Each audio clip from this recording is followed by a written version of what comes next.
Hi, good day. The topic is designing for production. Let's define it. Designing for production refers to the process of creating a product with the practicalities of manufacturing in mind. Parang sinasabi lang dito is kapag magde-design ka ng product, hindi lang yung usefulness and looks yung i-consider, kundi pati yung practicality nung pagmamanufacture. Siyempre, hindi natin i-consider yung presyo ng materials, capability ng manufacturing team, and technology. Ito yung mga techniques na ginagamit natin para ma-achieve yung mga yon. Una is concurrent engineering. To achieve a smoother transition from product design to production and to decrease product development time, many companies are using simultaneous development or concurrent engineering.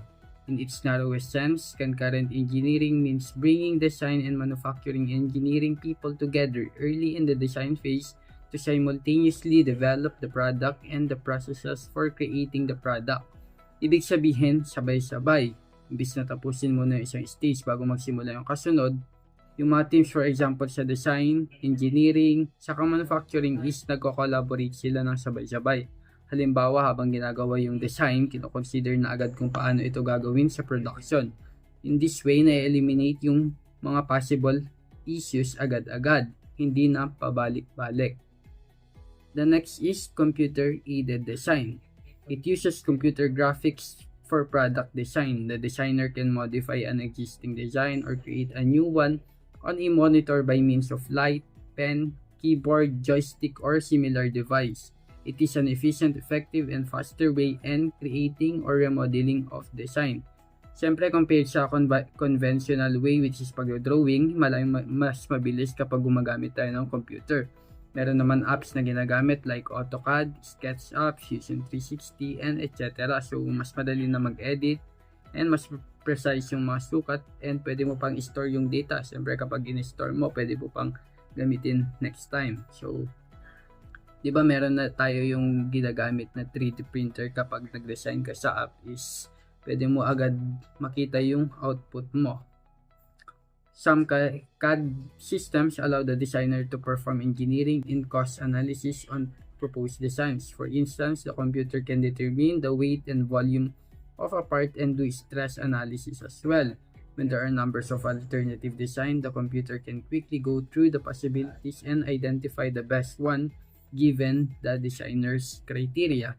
Halimbawa is yung finite element analysis.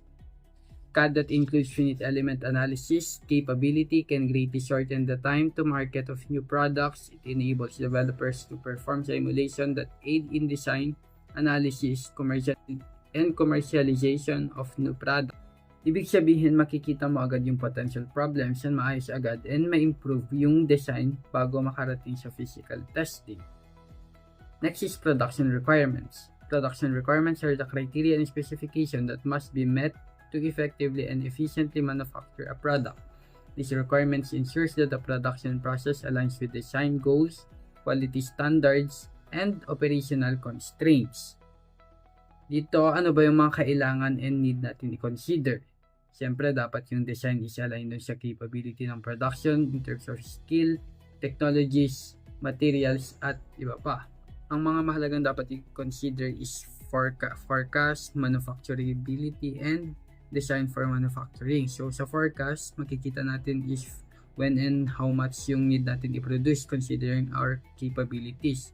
Sa manufacturability, so parang ang point nito is mas madaling i-manufacture is or i-provide na service mas better. So, parang in-emphasize niya yung word na is. Sa design for manufacturing naman, nasabi naman na kanina yung definition, parang ang main goal is to create better product or service at ease while minimizing costs and not compromising the quality and performance.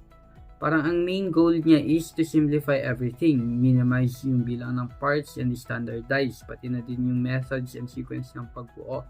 Again, emphasizing ease and simplicity. The last one is component commonality. Component commonality refers to the use of same parts or components across multiple products or product variants. This strategy is used by manufacturing to simplify production, reduce cost, and improve efficiency. By using common components, companies can benefit from economies of scale, streamline inventory management, and reduce the complexity of product design and assembly.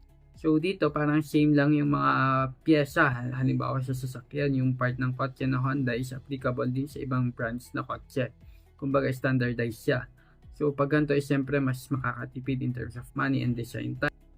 Kapag mass produce tas madami supply mas mura, mas onte na yung maiipon sa inventory and mas madali mag-ayos or magpalit ng pyesa if kailangan ng maintenance.